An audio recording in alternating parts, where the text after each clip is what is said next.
Today is January 14th, and I just watched Bram Stoker's Dracula. I've never seen this movie before, which is why I was like, it's on my watch list. It's been on my watch list for a while. I was like, I might as well record my thoughts on it. I'll obviously put in a review on Letterboxd, but I thought that I could also just like record my own thoughts as well because I feel like I do better voicing my thoughts than I do writing them down, although my thoughts will always be more concise in my head than they are either written down or just like auditorily put out into the world, because that's just how my brain works. I've never seen this movie before. I've seen, I feel like a lot of other adaptations. I watched a lot of Dracula adaptations as a kid. Like, I watched the Universal Monsters one.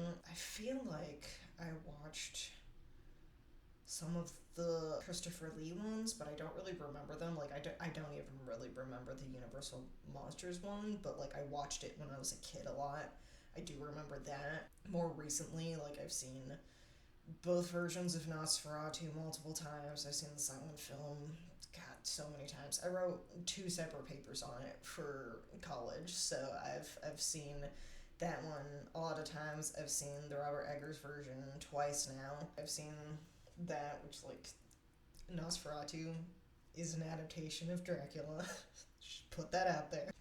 I don't know. I felt like I would like this movie more than I actually did. It comes from a couple things. Like, I wanted to watch this a while ago, and I kept, like, getting my dad to watch it with me because my parents own it on DVD. So I was like, we should watch Dracula. But my dad always talks about how he doesn't like Keanu Reeves acting in it. And I will just flat out say that I think it was very unfortunate for every actor involved to have to play opposite Gary Oldman and Anthony Hopkins, because they really carry this movie. Like, I think everyone else does like a decent job at acting. I do say that Keanu Reeves is probably the most stale performance out of everybody's. Like, I look at him as a young actor, and I think of Bill and Ted's Excellent Adventure, and I think Winona Ryder's a great actress, but I just, like, she was fine in this movie. She wasn't great. I loved Carrie Ellis in it, but it very much reminded me of, like, Men in Tights Carrie Ellis, and I couldn't unsee it throughout the whole time, and I didn't even recognize some actors. Like, I had to look up IMDb and be like, oh, Richard E. Grant plays Dr. Seward, because I'm so used to seeing him much older that I didn't even recognize him as a much younger actor. Like, Gary Oldman just carries this film so much. Like, I feel it's unfair to the other actors how much he carries this movie, because he does such an amazing job in this movie, and everyone else, I think they did a decent job, but like, they're not Gary Oldman. They'll never be Gary Oldman. Like, Gary Oldman was so good in this movie, and everyone else was just like, okay. In terms of an actual adaptation, so I read Dracula for the first and only time in August. Yes, it was August. And I liked it, but it's not a love story. And I thought that was a really interesting concept that's been put in to, as far as I can remember, pretty much every single adaptation of Dracula, which is it being a love story. I think the only one that really doesn't do it is like, as far as I can remember, the original silent version of Nosferatu. Then again, like I've said, it's been a really long time since I've seen the Universal version of Dracula, and it's been a really long time since I've seen the Christopher Lee version of Dracula. So I'm basing it off of, like, this movie, Dracula Dead and Loving It, which I feel like doesn't count because it's obviously just making fun of Bram Stoker's Dracula. Like, the more recent Nosferatu, like the Robert Eggers version, and Dracula A Love Tale, which is supposed to be that, which I guarantee you, because my first note, I took notes, my first note is just like, Dracula A Love Tale took their plot from Bram Stoker's Dracula. Because I watched Dracula Love Tale, I'm like, where did they get this entire plot from? They got it from Bram Stoker's Dracula, especially the beginning. Like, the beginning, word for word, is essentially Dracula, like, Bram Stoker's Dracula. Like, except for the difference of how Elisabetta dies, it's the same. And so I was like, okay, we know where that came from. I don't know. I wasn't sure what to expect, and I thought it was an interesting movie. I was really thrown off by the special effects. I wrote down that, and this is going to be such a niche thing to point out, that it reminds me of Masterpiece Theater, which is a TV series that came out in the 80s, I think, with Shelley Duvall hosting it. But it's very much like painted backdrops, really shitty special effects, that sort of thing. And it sort of gave me that vibes, along with like Tim Burton's Sleepy Hollow.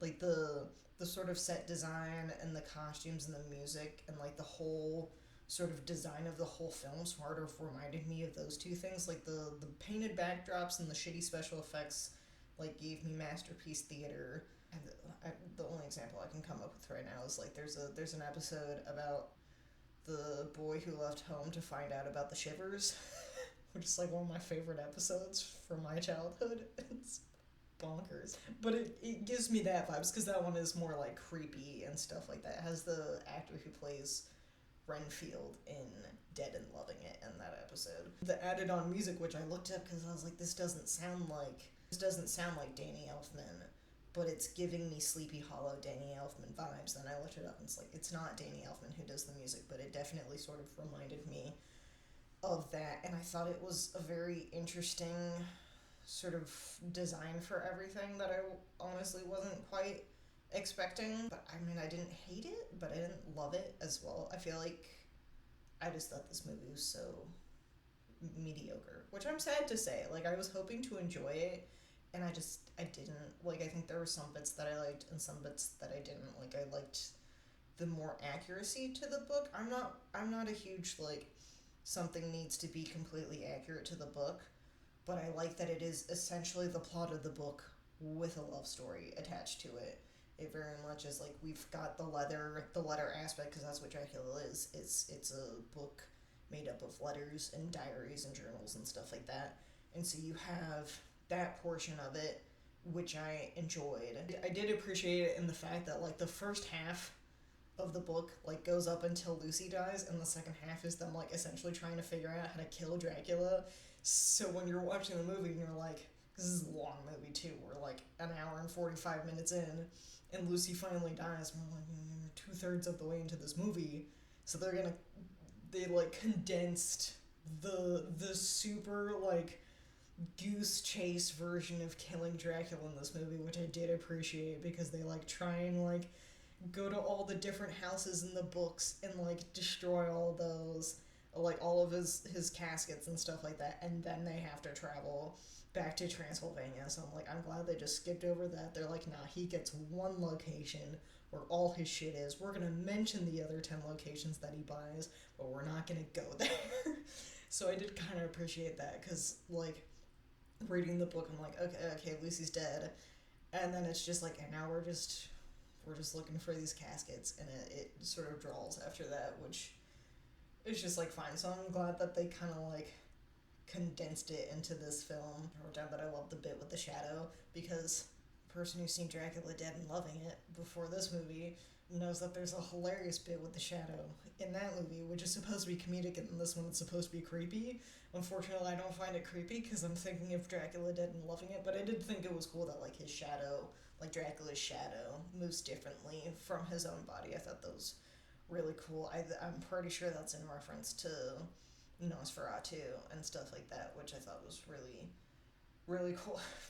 My notes. I just put down a werewolf, because there is that scene when he first attacks Lucy and he looks like a werewolf, and it's an odd choice. Like, him in his weird big bat form makes sense.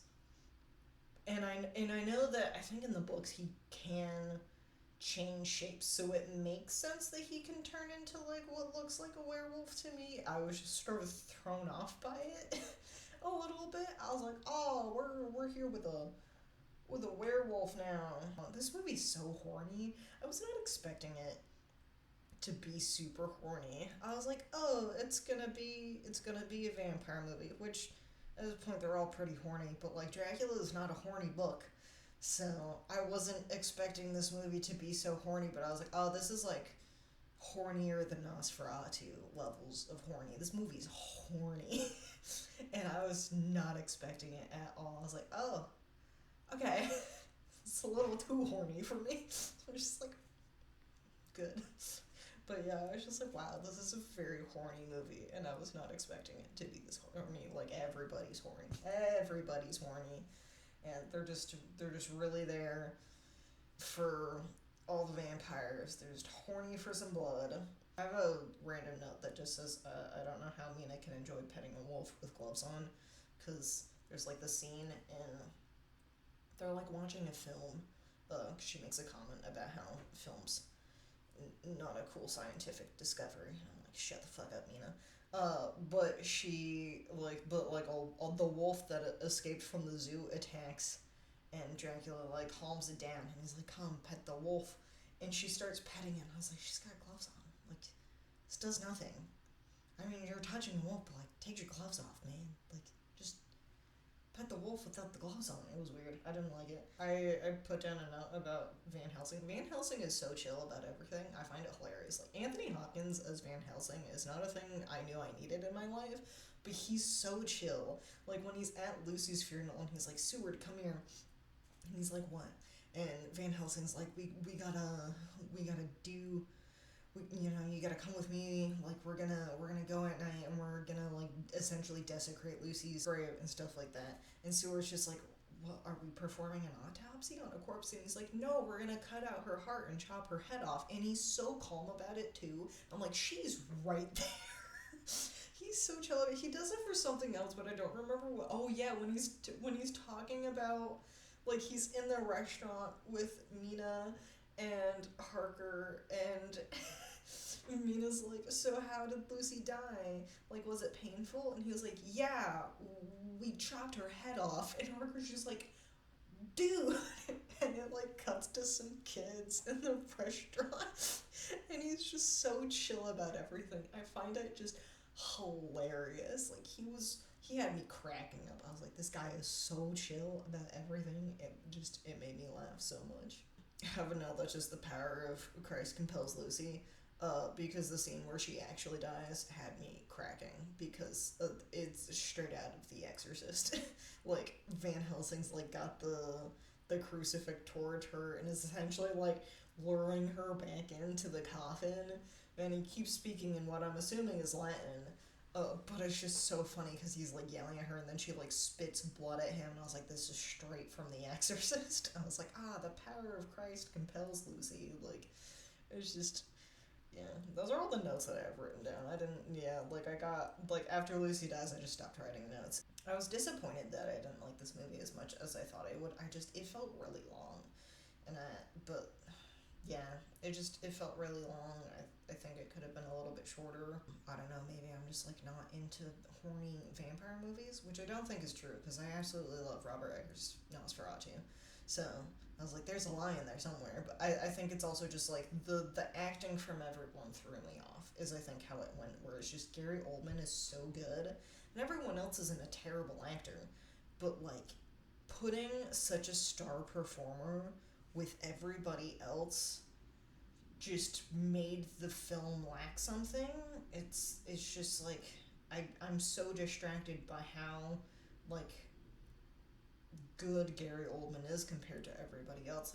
Like I said, everybody else isn't a bad actor. I think the only actor is like, I'm sort of on the page with my dad, where it's like Keanu Reeves. Like, I just don't see Keanu Reeves as a serious actor, and I think that just could be because I've only seen them like Bill and Ted's Excellent Adventure and The Matrix. But it's and also he's got a shitty English accent. But like, I think it just comes from that, where it's like Gary Oldman and Anthony Hopkins are such good actors that everybody else around them just doesn't sort of match. They're not on the same wavelength of acting quality and acting style. It's like Gary Oldman as Dracula carries this movie.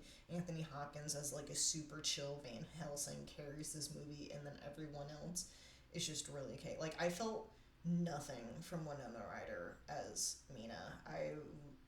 I felt nothing from that performance, which, like, I don't know if that's just because I don't think she's a very good actress. I think she is, so obviously that's not the right thought process, but I think that like when you're performing it opposite someone so good at acting, it sort of makes the film not as intense and not as good. And I don't know, I think that's where that thought process came from, where it's just like, I think Winona Ryder is a great actress. I think Cary Elwes is a great actor.